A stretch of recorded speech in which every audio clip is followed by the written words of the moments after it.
Welcome to a new episode of the Oscuro podcast. It has been a while and there's a very good reason for it, which we will get into right now. So, if you are someone that is working with me at my job, this is a perfect opportunity to find out who I am. And I'm pretty sure that my boss is watching because what company doesn't do background checks, right? So, yeah, welcome to this very weird Oscuro podcast, which is gonna be about creative aspirations, about overall the difficulties of working on these more hobbyist projects while also juggling a job and just feeling the burnout, feeling the burn. This is a solo episode, so I'm gonna be alone, no guests. I think it would be inappropriate for this kind of episode. And I will just start off by saying that the last months have been pretty busy for me and very, unproductive at the same time. I got a job and I worked as a caretaker. I still work as a caretaker in a old folks home, a care facility, assisted living facility for old people. I work 30 hours a week, but with overtime, so it could almost be considered a full-time position. And it's sometimes very crushing work because it's physically and mentally draining, which, is what it is, But, there are some downsides, some upsides to working, because for instance this year has been the most involved financially when it comes to my productions. For instance, I have been able to buy a new camera, which is this one right here. It's a Blackmagic Pocket Cinema Camera 4K, and it is able to shoot in up to 4K video and 60 FPS in LBRY, which is a raw recording format, which allows you to basically make shit look better, like way better than this camera right here, which is a 1080p camera. Which can shoot 1080p up to 30 FPS. But this doesn't mean that this camera is going to be thrown away, because it's still a very good DSLR. This thing here is not a DSLR, so there are still two different use cases. And as I'm using it here, one is an A cam, the other is a B cam.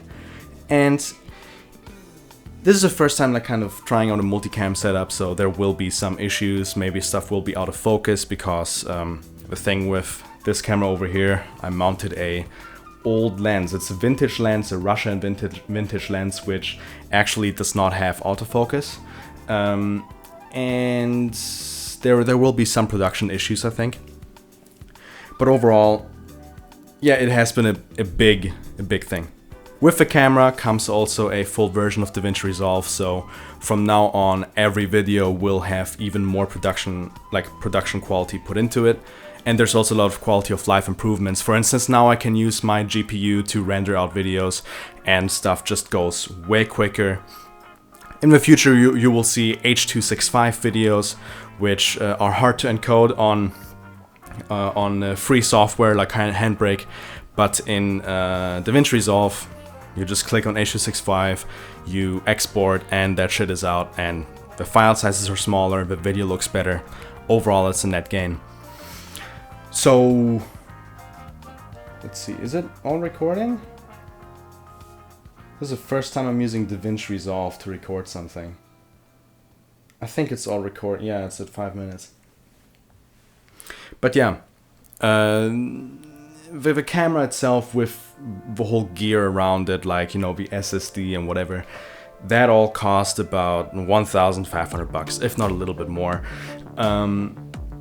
And then I also got a PC upgrade, which costed me another $650. Thanks to Lorenz, only $650 and not $700, because he gifted me this really cool SSD, an NVMe SSD. And I also got a fat ass 4TB hard drive, which will be filled up to the brim with 4K footage. So editing in 4K and filming in 4K definitely is expensive. It's hardware intensive, it's also very storage heavy. You really need to get a lot of storage. So yeah, it will be difficult to edit in a redundant way. I think you're hearing that. It's kind of a weird thing getting a job and, you know, working on something other than your own content, because when it comes to working in the old folks home, you know, there are a lot of like things that you think about that you do not think about normally. Like in this case, when I, you know, wash someone, clothe someone, it's a very different thought process than, you know, creative work, because there are things you can do wrong, things you can do right. And it's honestly a little bit scary still for me, even though I worked at this job for many months, because in many aspects I am pretty ignorant to this world, because I do not understand certain things that my colleagues understand. And when it comes to just go and do this job, which is physically and mentally draining, and then go home and sit down on your computer and do creative work like I'm doing now, it's a rare occurrence that I actually get my gear out and I start recording. That has a very good reason, and that is because when I get home, I'm drained. And this is the main reason why there is no Oscuro episode 2 right now. It's because I didn't have the time to work on it. It's weird. You work and get money, and you buy things you always wanted that you really needed to propel your work. But the ironic thing is that you can't even really do anything with your new gear, because it's now sitting there and you don't have the time and energy to actually use it and get better at it. This microphone, I bet you this recording sucks. I bet you. But it's not because of the gear. Like, this microphone is new. I bought this that's also part of the upgrades that I did. You know, an XLR microphone for better recording with a mixer, which I might have to replace because it's a Behringer mixer, and my friends have been screaming at me that I made a mispurchase. But so far it seems okay to me. It's difficult. It's weird, because like being a creative person is sometimes more of a curse than a blessing, because sometimes like I get home and I'm just thinking, what am I doing with myself? Like, why am I working this job?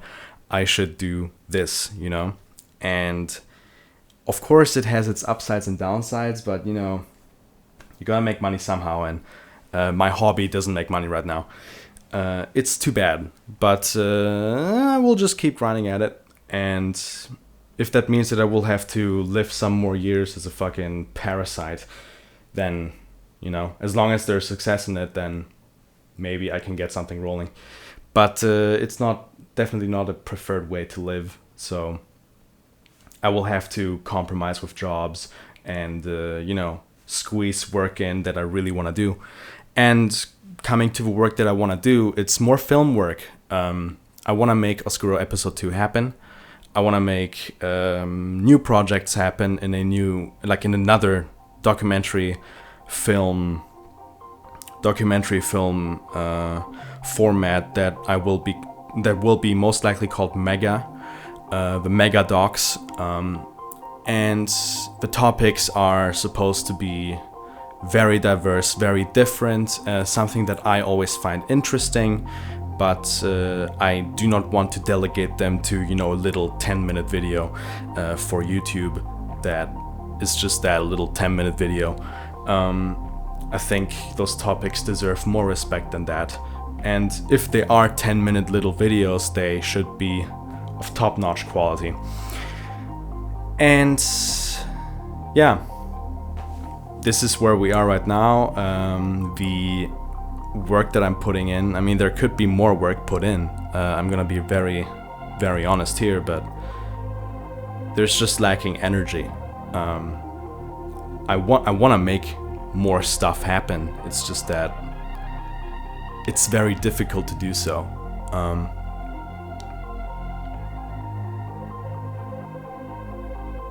which is also, a reason why this video is very improvised. I do not actually have, a real lighting setup. I just turn on my lights here. I did not use my key light, that I could set up to, give some room lighting.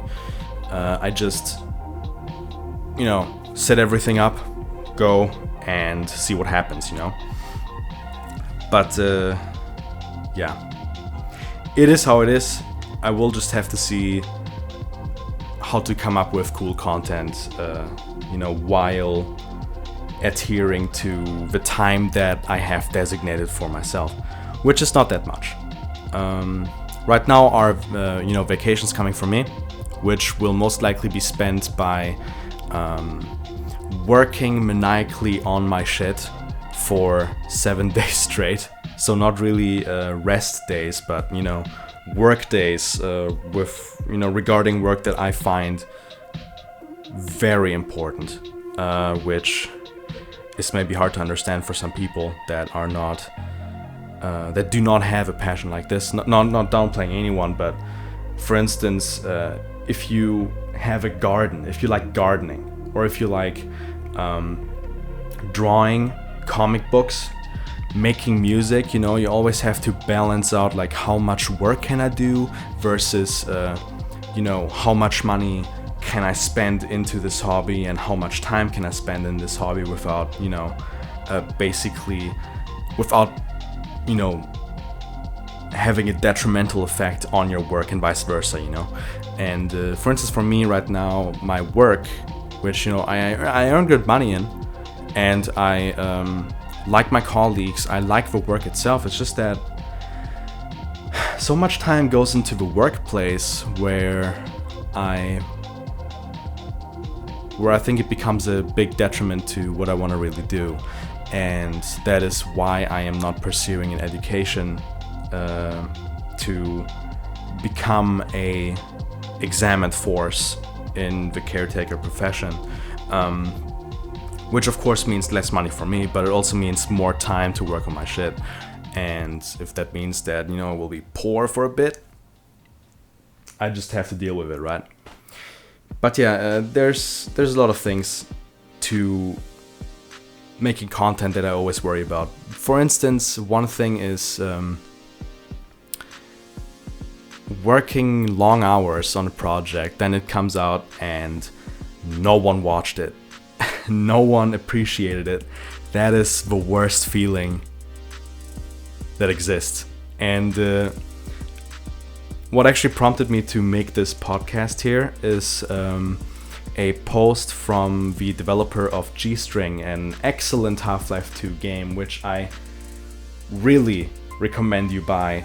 And it's like this sci-fi, like kind of dark Star Wars kind of epic that this person is building. And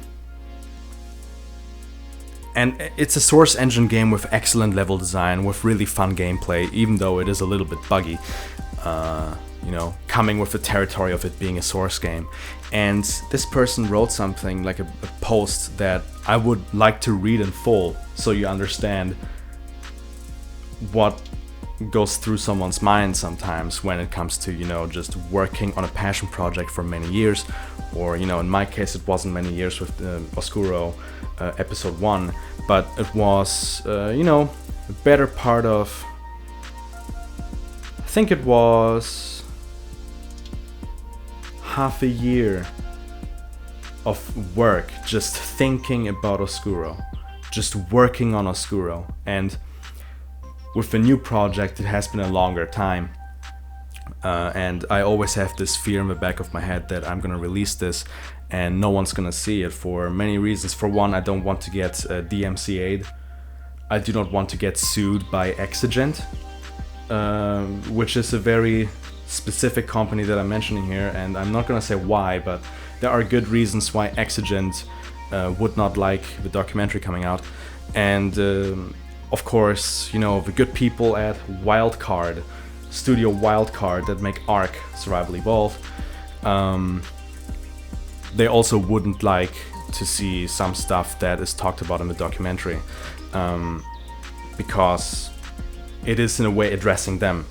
And I tried to reach out to them. I tried to, you know, get them to talk about the project, you know, to not make it one-sided, but they just ignore me. And yeah, that says everything, right? But anyways, let's get back to this article. And I have it here in my browser.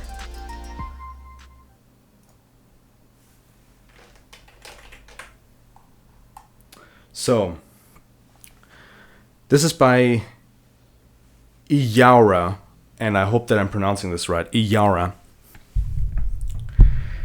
This won't be a fun post and stuff. Sorry, according to the numbers, this project gets an F. And this is a person that worked on this project for 12 years, you know, or more. Basically making this Half-Life mod and then at some point making it retail. Dev to dev. Hi. If you don't want to be disillusioned, discouraged, or just in general just want to keep your vibes positive, then move on like now, really move on. This is some painful stuff. There are not the sex droids you're looking for. Seriously, do not read this. Okay, you have been warned. Now turning up the music to 100% and writing this article. See how an old-timer dev really feels, getting the pain out. No George Lucas and PewDiePie memes here. It's a retrospective of the past 9 or so months since the game was released, how I feel and what I have been going through and so on. This is where the world is at in many ways. What happened here is a reflection of the overall situation. Last year, as this pandemic took over, what kept me going for many months before release was that I wanted to deliver this game no matter what. Aside from the desire to make something that will inspire and move players, I also wanted this to be an inspiration to other devs. I didn't want to give up. I couldn't give up. I could not let down all the people who were waiting, and believe me, there were many times I was going to give up. Takes a special kind of talent to take something so epic, so visionary, and make sure it doesn't become popular whatsoever. Maybe the Illuminati masterminds or Satan himself or whoever want this to stay unknown. Who knows at this point, and who cares? And this is where the pain starts. Hence the emo posts on YouTube and Twitter, which disappear after a while. I removed them out of embarrassment, but the pain stays. And yeah, takes a special kind of talent to take something so epic, so visionary, and make sure it doesn't become popular whatsoever. That is something that I really empathize with. And, it's because when you look at, for instance, Oscuro Episode 1, what we have here is a game that didn't come out. It's as old as I am. This game is as old as me, developed by Radloop. And when I played the demo, when I got my hands on the demo, and the script and the game design document that detailed everything. What these people did was give me everything they had, everything they could give me, you know? Everything they found on their hard drives, even the music and stuff, you know? And laying that trust on me to deliver, you know, this documentary about their work that they worked on, you know, for many man hours.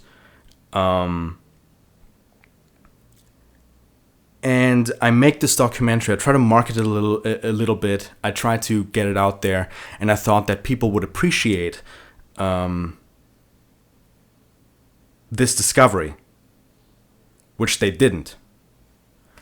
That is the reality of these like niche markets. It takes a lot of work to actually get the work across. Let's move on to the article. You see many meme games and just smaller games that took a few months to put together, and yet they explode and sell hundreds of thousands of units, as $19.99 no less.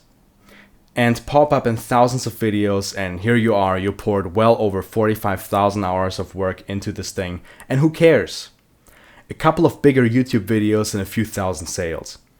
This is all you get after you dedicated a third of your life to this, and I remember designing the coil drones and rice pods when I was 16 in 1996. Put that into perspective. So looking at how G-String performed, is this success? Should I feel good about it? Sure, creatively I'm glad I got it out of my system. It still beats rotting behind a desk in a dead-end job, but the release did leave with a void in the reception. Well, it is what it is, but in the end, no one can blame me for not advertising enough. Sent out over 3,000 mails, made over 100 videos, Twitter posts, Facebook posts, Reddit posts, and so on. I pretended I am this and that, happy and peppy and promoting. In the end, I guess I failed to make something that clicks with the general public. That's on me as a dev and artist.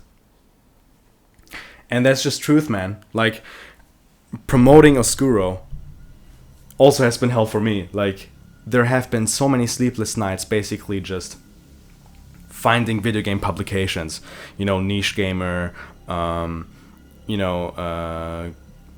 Games That Weren't, the Video Game Vault, all sorts of stuff, all sorts of media outlets and whatever. I wrote them articles like, hey, I made this. This is a documentary. This is a sneak peek. This is the full documentary, unreleased, an unreleased version. You have it. Look at it. This is real shit. This is real shit. This is really a game from 20 years ago that could have changed the gaming landscape because of how revolutionary it was. And a few people replied and were very supportive, but 95% of them just didn't. And they just didn't care because it doesn't give you clicks. And it doesn't give you, notoriety, that much notoriety as, a writer, I guess, for, these game publications. And I find it really cynical that the only thing that you can really do as a writer for these video game publications is basically write shit about the PS5 and, the Xbox Series X, and everything else kind of falls behind. Now the big thing is the Steam Deck. You want to make money as a writer and with videos and whatever. Basically focus your content on the newest shit that is going on and just leave history on the wayside. It's hypocritical to basically I think it's a very cynical thing that we focus so much on the new that we do not take the time to look back in the past. And this is a small niche of people that are interested in behind the scenes looks into games and into, developments of products that, came out or didn't come out. So in a way I should have expected that, for instance, the Hab 12 documentary just didn't come to fruition. Sure, but it still hurts. It still is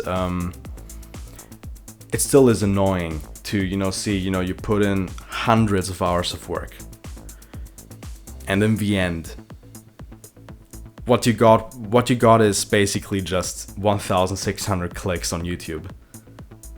It's a bit of a shame, The production that for me has the most success is the response video I made to a channel called Extra Credits, where it's about, the portrayal of Nazis in video games. It's 140,000 views. I mean, that's fine. It's just that this thing got attention for being a badly edited video with a really shitty voiceover and just overall just a topic that I'm not that passionate about. It just is misrepresenting to me. And since it's a political topic, it's also like people then get weird impressions on me. Like some people thought after that video that I'm like a fucking racist, even though I never said anything racist. Or I'm a shill for a specific ideological party, even though I never based my arguments on the ideologies of political parties. It's a frustrating video to basically go to explode. I would have loved to see the documentary explode and people actually buy the product on Gumroad. But yeah, apparently that wasn't enough. Anyways, let's continue.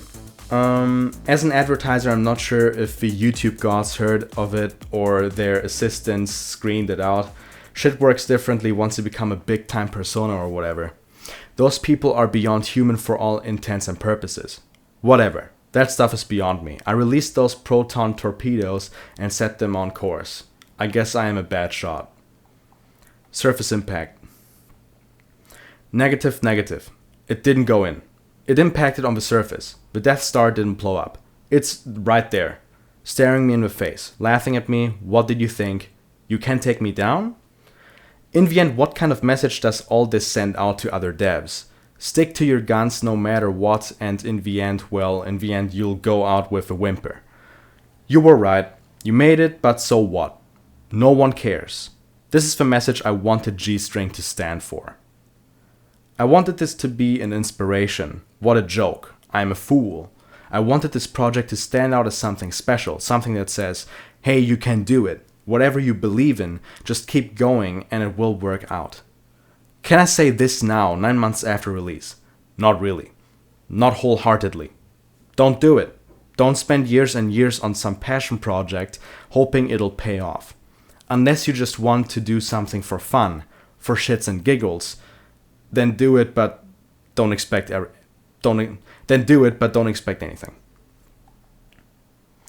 This is something that also relates to me because, for instance, there are so many mod projects. One that I was involved in, I can't really say that I'm still involved in it now because I don't really do shit for it. It's mod Catharsis Reborn, which I met basically everyone that collaborates with me on Oscuro. I met through Catharsis Reborn, which was the weirdest way of finding friends, you know? Like, years ago, I stumbled across basically this trailer for this Postal 3 mod. I joined the Discord, and at some point, like, I shill my streams in there because I'm like, hey, you guys want to see me play video games? And it turns out that I'm basically befriending all of these amazing people, which are also very talented.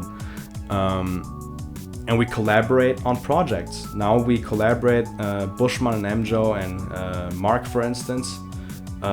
Those guys helped me a lot on the audio front. Bushmann made a little album for a source mod of his own that he never finished or began to work on, called Goulash. Which I used music of multiple times. Emjoe basically made music specifically for Oscuro. Episode 1, 2, the Duke Nukem projects, which are still in development. And he would also make music for the Ace Team project, which is it's the one that will come after Project 2. That will be Project 3. It's honestly these collaborative projects where, you know, you have either so little money generated that it's not worth spending.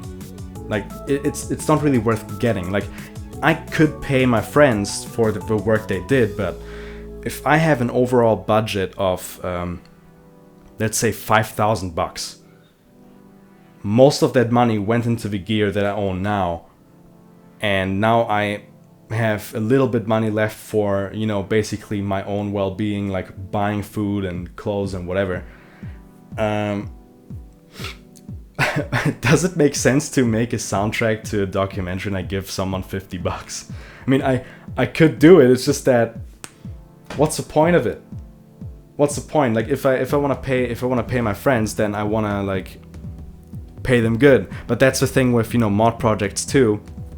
In mod projects, since it's mostly voluntary work and dependent on free time, and you cannot really pay your friends to, you know, do the work and make it really good and, you know, whatever, you know, ensure that, you know, it's difficult. It's difficult to get a project rolling like this because it's difficult to get the ball rolling with stuff like this because in the end, everyone relies on free time. And for instance, Emjoe, my real nigga, my real G, He is like he made so much music for me while working in his IT job, which also is very draining work, you know, because then you get home and you're fucking busted, you know, busted open. You cannot really do much. And, you know, I had the, I guess you could call it privilege of being, you know, free most of the time. And like the most of 2020, I basically had time for myself, you know, work on my projects. But you make a lot of work, you go through a lot of like mental anguish, a lot of, you know, contact sprees, you know, just finding more people to talk to, finding more people to, you know, that are able to contribute to your project.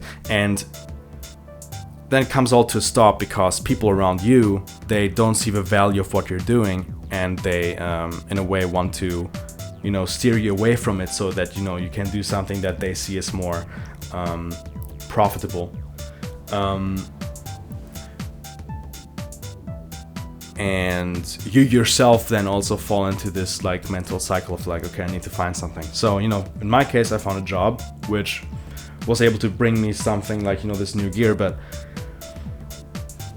I can't really do much with this money because it's not enough money to pour into projects, to, you know, basically pay your friends good, you know, whatever. I mean, I could pay a friend of mine for a day, you know, like for helping me film, you know.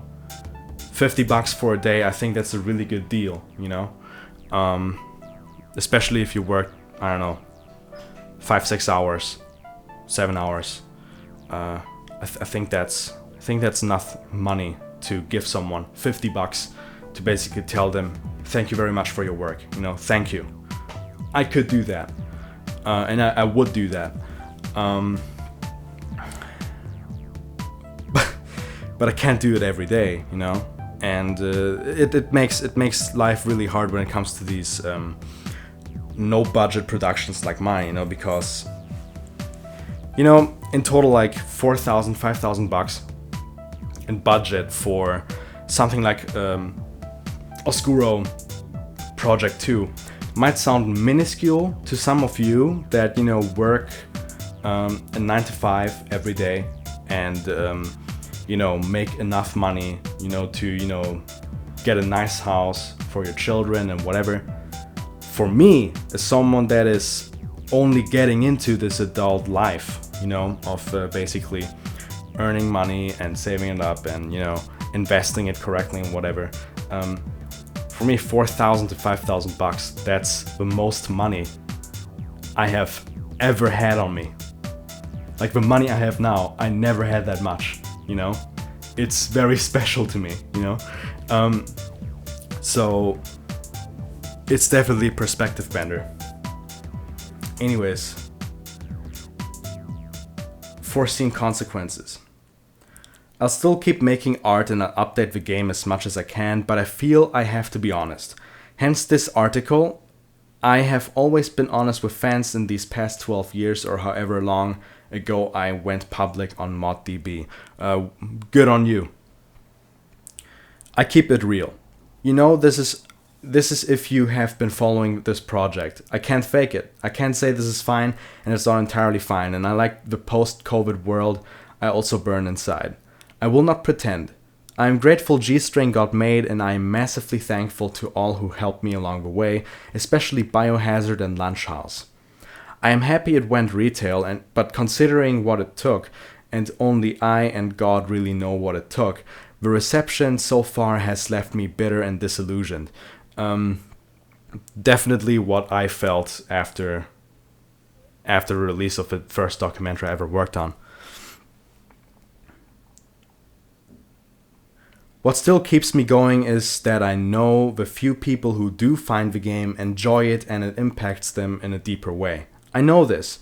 The numbers are not there and that hurts a lot because I did put in the numbers. But I know that to some out there this game means something and they get it. Maybe that makes up for the lack of numbers. This is just how I feel and have felt for a while now. I just had to get it off my chest. If this is disappointing to you as a player or dev, know that I did everything in my power to avoid this. I tried to make it work. I did put on the makeup. I wish I could say this is all epic and awesome and yes, and Dogecoin and fun and memes, but there is a darker, sadder, emptier side to it. I did the best I could with what I had, and I will continue to do so as much as I can, because I have no choice. It's in my nature to keep going, to keep trying against all odds, because in the deepest, most delusional corners of my mind, I still believe this thing will take off. How or when, no clue. Will I even be alive by then? No clue. I like the world of G-String, and it would make for an epic franchise. I stand by that. I really think so, but I hope this vision will always stay fictional.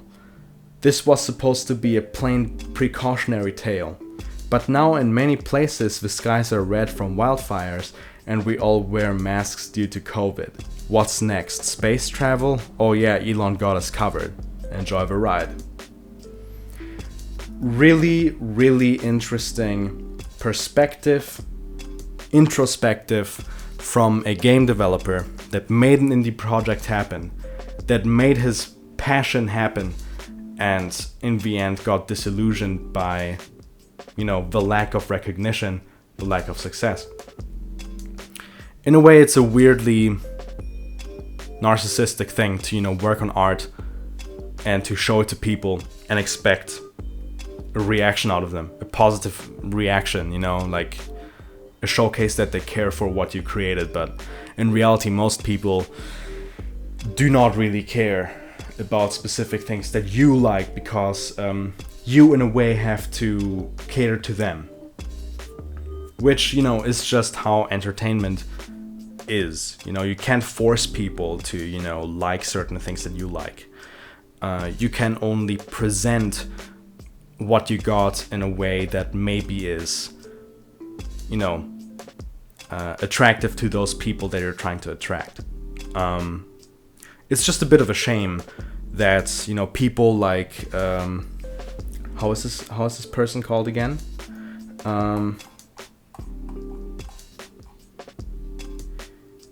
Eyaura. It's too bad that people like Eyaura, highly skilled, highly talented people, get disillusioned from what they do. And for me, that also is like I'm gonna keep working on my stuff. People told me I have a talent for video editing and overall like media production stuff. But with the stuff I do, I'm not able to really get a job in the field. And even if I got a job in the field, I wouldn't have enough time to work on my own stuff. It's just like, it takes support from individuals to, make this stuff happen. And those individuals, people like me that, get a project rolling. And then people like, Emjoe, Elwood, Bushmann, Mark, Melasauce, Tekike, Mario, all sorts of people that are willing to sit down with you and actually, work with you, expecting nothing in return, basically just charity work to, pile on. And then people that, like Enforcer Killer, also Emjoe and Kenny, who are willing to actually give some money back, Or, for instance, one thing that I found incredible was that one of the Red Loop developers actually bought the documentary. Another indie developer studio bought the documentary. And, multiple individuals bought it. For instance, Melissa, a friend of mine, also Emjoe, Elwood, basically, the real niggas. They keep supporting, and that is what in the end helps me produce stuff. It's the support that people give me, and in the grand scheme of things, it's small. For instance, through Gumroad, I make 16 euros a month, which basically is enough money to support my my Descript subscription for, you know, basically making automated subtitles, like machine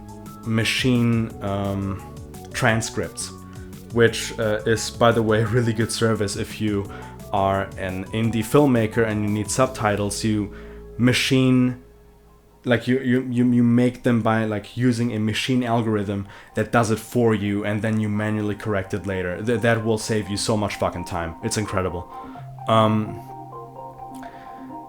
Also $16. I mean, that's enough for a music subscription service where you can actually use royalty-free music, which I might actually do for this production to try it out.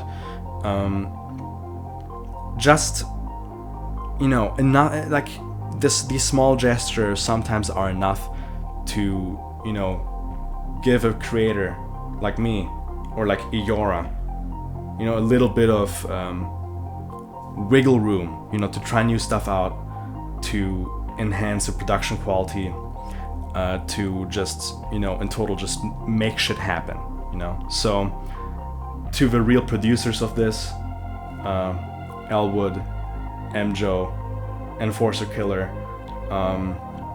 Kenny, the two indie devs that actually bought the documentary, Melissa, basically anyone that bought my shit, supported me by giving me money, essentially, you know.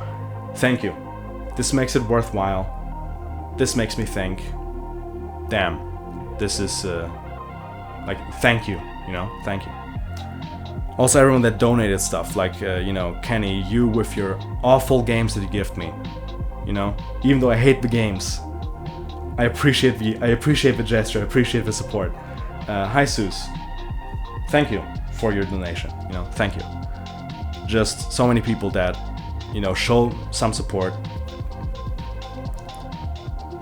Because why not? Because they can, you know. It's not because I forced them to, because all my content, like almost all my content, is not behind a paywall.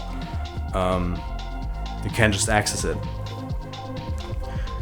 But yeah, it's an interesting time. There is definitely content coming. I'm also trying to make videos on these little devices, the Nintendo Switch, the PS Vita. Interesting little things. And, you know, having these consoles also opens up a possibility of more cancelled games that never came out. If a developer is watching that made a game for a PS Vita, for instance, but it never came out, I would be interested to cover it. Basically any cancelled game, be it an adult game, a kiddie game, an XXX game, you know what I mean? Anything is viable for Oscuro, because cancelled media, never released projects, the bottom of a barrel of obscure stuff, the stuff that you cannot reach, that's stuff that we are looking for, you know? That is stuff that we find interesting. Which still, you know, is a niche. People are gonna be having a hard time finding that stuff, but it's stuff that I care about, that my friends care about, and that I think more people should care about, you know? Basically provide history lessons. Why did a project fail? And so on.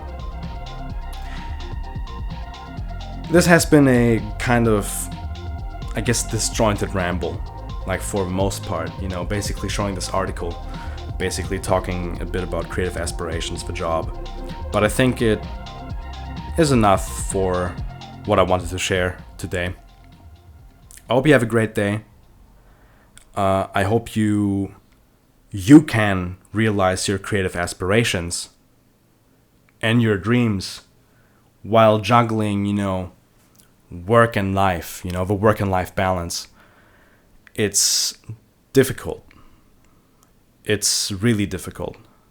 And I wish you the best, you know? Thanks again to my Gumroad supporters, Enforcer Killer, Kenny, and Emjoe. Has been a while since I made another video, and you need the shout out because you have been supporting me from the beginning. The real niggas. Thank you. Anyways, have a good day. I'm gonna edit this now, and some snippets will make their way to Facebook, Instagram, and Twitter. while the full release will be up on Gumroad.